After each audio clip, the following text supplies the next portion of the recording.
All right, good morning. Welcome to Roswell. I'm James Conroy, Chief of Police for the City of Roswell. We are here today to announce several arrests that have been made as part of an ongoing investigation into a human trafficking network that's been operating within multiple Metro Atlanta massage parlors. A little bit of history. In May of 2022, the Roswell City Council passed an amended city ordinance aimed at strengthening regulation and enforcement measures for massage parlors and spas. The Roswell Police Department Special Investigations Section took a leading role in enforcing this updated ordinance, conducting numerous undercover operations within local spas to ensure compliance. During this process, detectives began to increasingly notice connections between several spa locations engaging in criminal activity and their associated leadership.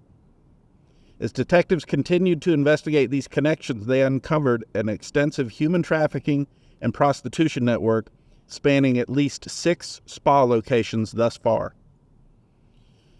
The investigation culminated in a coordinated enforcement operation on the morning of September 20th. With the assistance of more than 70 officers and investigators, the Roswell Police Department simultaneously served search warrants and arrest warrants at 10 different locations in Roswell, Johns Creek, Sandy Springs, and in the city of Atlanta. These locations encompassed a number of different spa facilities and residences that were used to support and facilitate human trafficking. As a result, 3 principal figures within this trafficking network were arrested, with additional arrests expected as the investigation continues. During the course of this operation, the following spas were served with search warrants: Alpha Massage, 11235 Alpharetta Highway in Roswell; Ease Massage, 1085 Holcomb Bridge Road in Roswell; Enjoy Massage, 1580 Holcomb Bridge Road in Roswell; Iris Massage, 880 Holcomb Bridge Road in Roswell; Barefoot Massage at 5920 Roswell Road in the city of Sandy Springs; and Rose Massage, 2409 Piedmont Road in the city of Atlanta. As a result, the following individuals were arrested and charged with racketeering, sex trafficking, and labor trafficking: Mr. Wei Chang Wong, age 56 of Johns Creek; Yan Lin, age 41 of Johns Creek; and Lin Chen, age 36 of Rome, Georgia. In addition to these arrests, multiple trafficking victims associated with these spas were immediately linked with vital support and resources for their stability and care. Victim advocates from the Fulton County District Attorney's Office, as well as the local anti-trafficking organization Out of Darkness, were present throughout the operation and played an integral role alongside our investigators. The Roswell Police Department is indebted to our partners at the Fulton County District Attorney's Office for their collaboration, as well as Alpharetta and Sandy Springs Police Department for providing resources for this operation.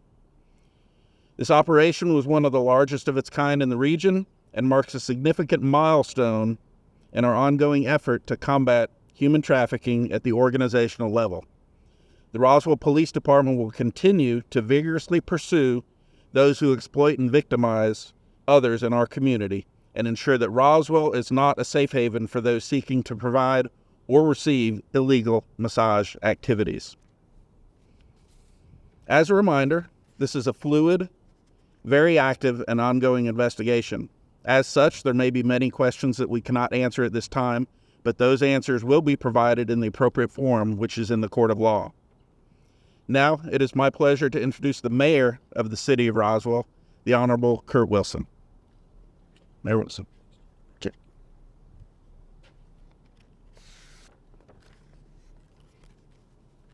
Good morning, everyone. You know, there's no more important compact in a city with its residents than the compact of public safety and protecting those who cannot defend themselves. This morning, we are here to share with you the conclusion of an operation that was executed this week that took over a year's worth of work in a highly disciplined and coordinated campaign in the city of Roswell's fight to stamp out human trafficking in our city and sister cities. This operation was highly coordinated between our sister cities, Fulton County, and was led by the City of Roswell Police Department to bite the head off the snake, hitting some 10 places simultaneously. I want to commend Police Chief Jim Conroy, our detectives who tirelessly worked this case for the past year, and the Roswell Police Department for taking a crucial step toward our goal of eliminating illicit activities within massage parlors and spas and stopping human trafficking within our community. This is a component of enhancing the quality of life in our city and also seeking to support the most vulnerable in our community. Not only must we protect the victims of human trafficking, we must eliminate human trafficking in our community altogether. This could not have been done without the leadership of some very special people, most especially the leadership of our city administrator, Mr. Randy Knighton, our COO, Mr. Rich Reinhardt, our city attorney, Mr. David Davidson, and of course, my friend and the best police chief in the United States of America, Jim Conroy. But it takes a people led by strong elected leadership to put policy in place to be able to have the will to do the right thing. And that starts with our Roswell City Council, those city council members who began to make this happen in 2022. I'd like to acknowledge first, pro tem and significant leader of all of this, Councilmember Christine Hall. I'd like to acknowledge long-term leader in this, Councilmember Michael Palermo. I'd like to acknowledge 2022 Councilmember Will Mortland. I'd like to thank Peter Vanstrom, who resigned earlier this year. I'd like to especially thank our 2023 Public Safety Liaison, Councilmember Sarah Beeson. And I'd like to thank our 2022 Public Safety Liaison, who was a dynamic leader behind the scenes when all these operations began last year, Councilmember Lee Hill. When we took office a little more than 20 months ago on January 2nd, 2022, we made it a priority to support our police department. We said, we're not going to defund our police department, we're going to fund our police department. And we did this by 3 simple measures.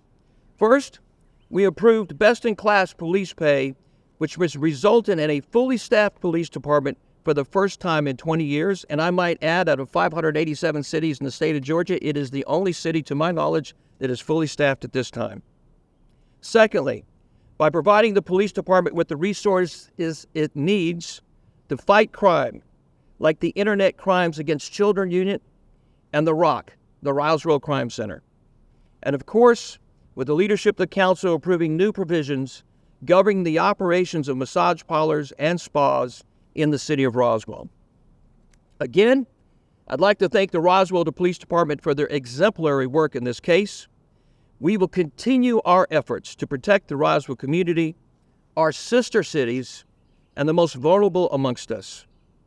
Today, we also have the great pleasure of having the governor's office here, Mr. Sebastian Barron, who's representing the governor's office. Thank you, Sebastian. Thank you, sir.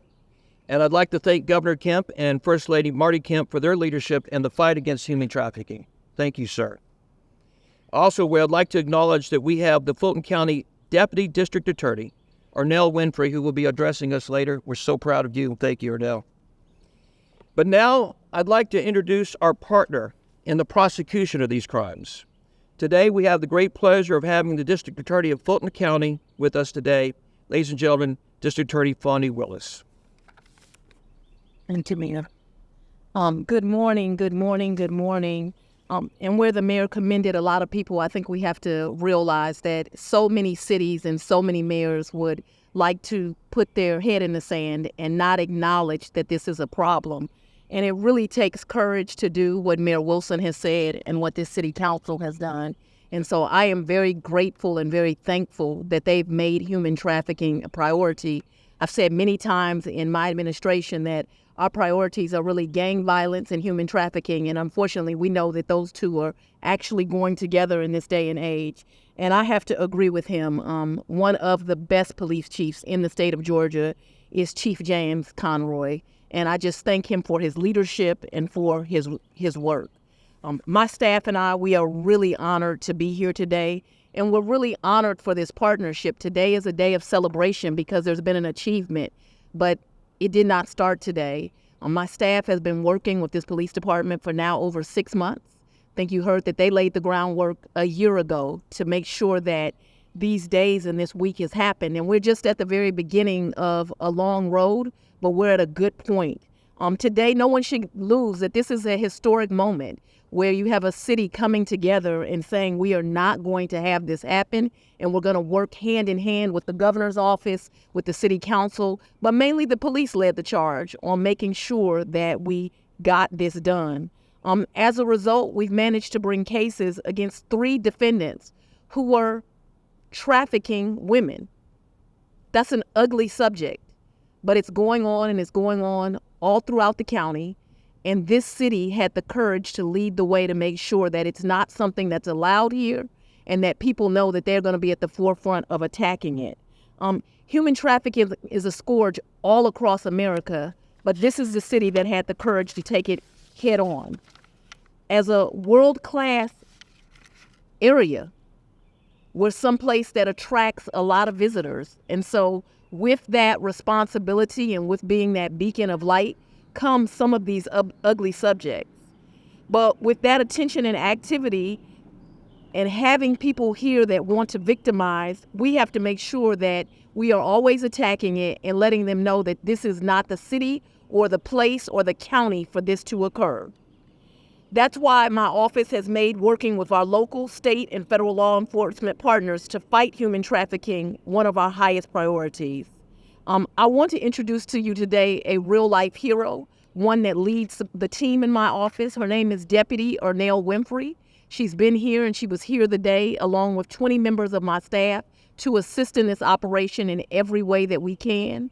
But we are serious against this fight against human trafficking, and we are so happy to have a police chief such as we have here in Roswell that has taken the issue on. Thank you. Ernell Winfrey. Good morning. Human trafficking is a heinous crime, and I say that it's often hidden behind closed doors, but it's hidden in plain sight. It's in our community. It's in our neighborhoods.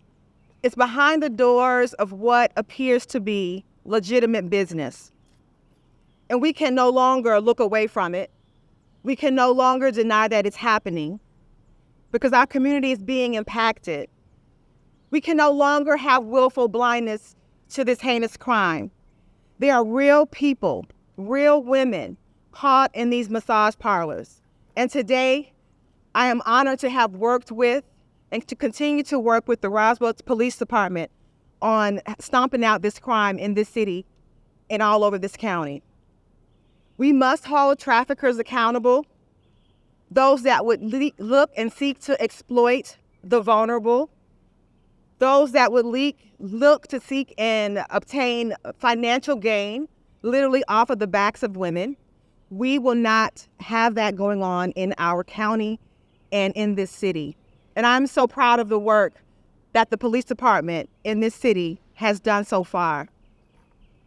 Even though we're just getting started, I want to encourage all of you all to know that we're not going to stand behind businesses that would do this. And we're asking that if you see something, that you say something.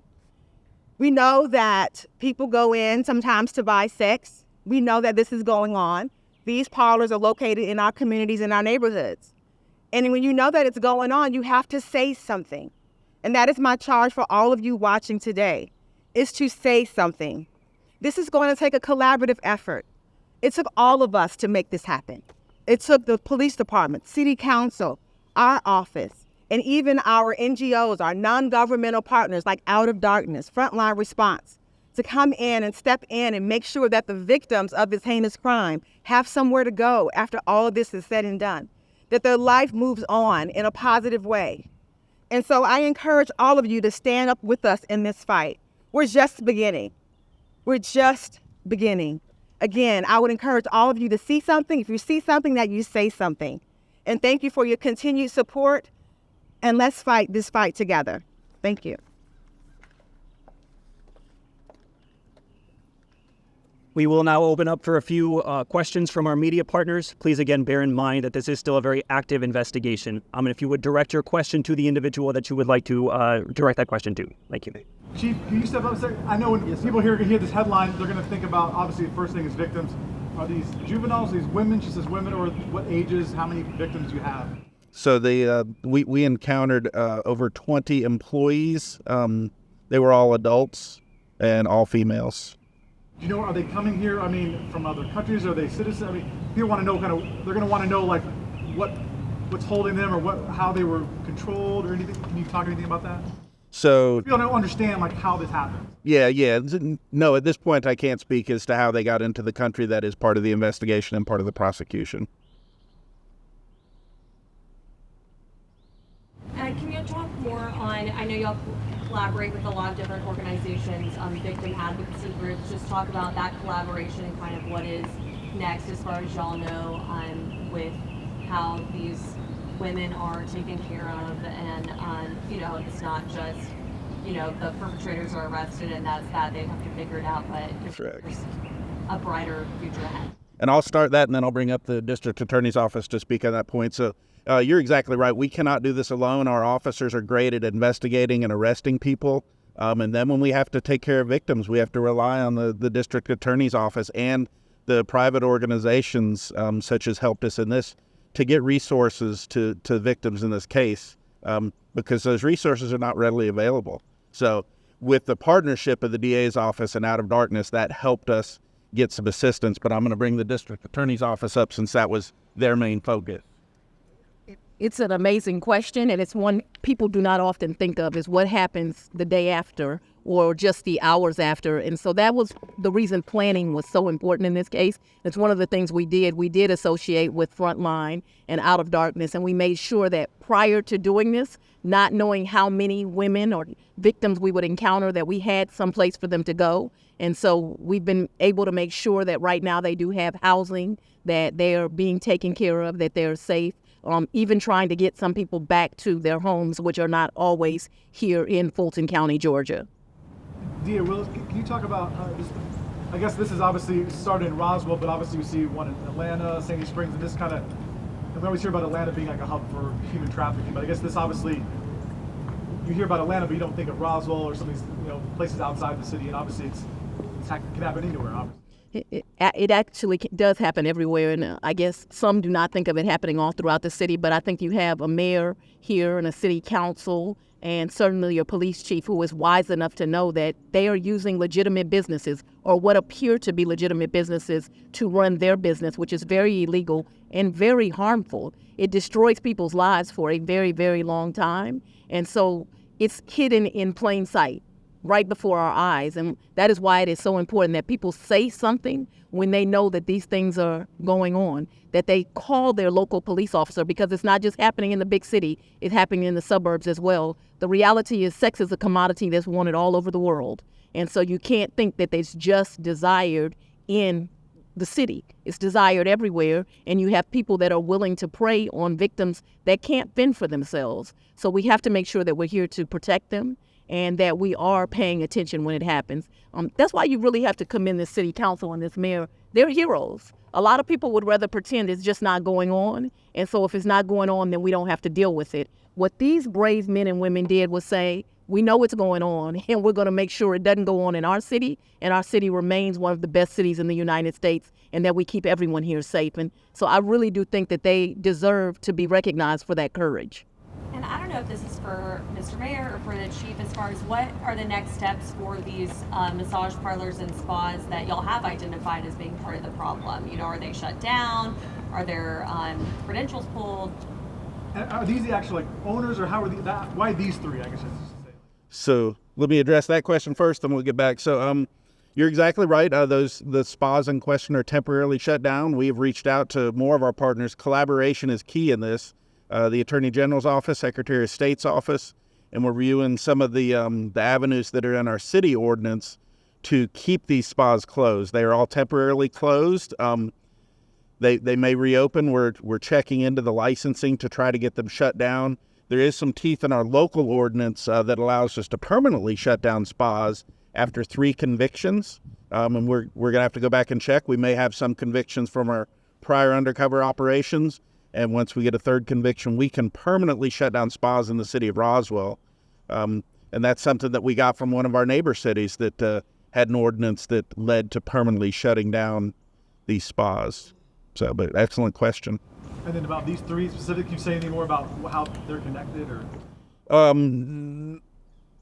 Not directly without getting into the prosecution and the facts of the case, but these are the top level. These were our top targets in this investigation at this point. Mayor Kurt, Mr. Wilson, it says there were more new regulations to enforcement that the council and you came up with a year ago. Was it something where specifically you saw this as a problem, or neighbors or the community was coming to the city council or you and saying, we're seeing this in our communities, in our neighborhoods, or what led to this a year ago that made you say, we got to do something about it? Steve, a couple of things. Thanks for the question. And I think you heard the district attorney mention it a minute ago, is that it's very easy to pretend. You know, we live in a great country. We live in a great community. There's a lot of great things happening. And it's very easy to pretend that bad stuff's not happening. And it happens in communities, really particularly affluent communities like ours. And so when we came in, we talked about this from a policy perspective and said, this can't stand. So we really said, look, we can't pretend this is not happening anymore. You can't have a community where you're saying, hey, a lot of people got it great.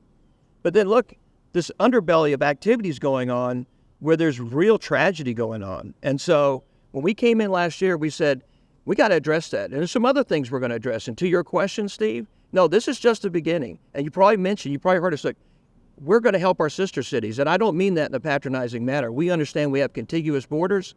We're responsible. We're our brother's keeper. We're our sister's keeper in our own city and helping our sister cities solve this problem, because it's not just about solving for Roswell. It's about solving it for this community, for Fulton County. It's about solving it for this city, this region, and this country. I mean, human trafficking is a tragedy. It is it's a heinous crime, and it seems so benign. You know, the danger about this, and the district attorney spoke so eloquently about this a minute ago, this seems like it's a benign thing so often. It's so easy. Say something, see something is so true, because every day people go by businesses and they know that something's not right. And so I say to my brothers and sisters out there is, call the police, call a city council member, call somebody, call the district attorney's office, because unless you get involved, the police cannot solve this by themselves. The district attorney's office cannot solve them by themselves. The people have to help solve this, Steve. And so, but I can tell you, we will be vigilant about this. This is one of the many first strikes. You're going to see a lot more to come. This is just the beginning.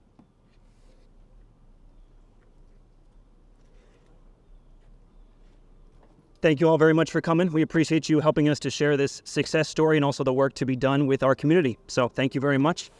For any of our media partners that are here, our team can feel free to step on their way. If anybody that has not received a copy of the press pack, and I can make sure that I can get that to you, my card is also included on that. If there's any other questions that you need to grab me on offline, feel free to. Thank you.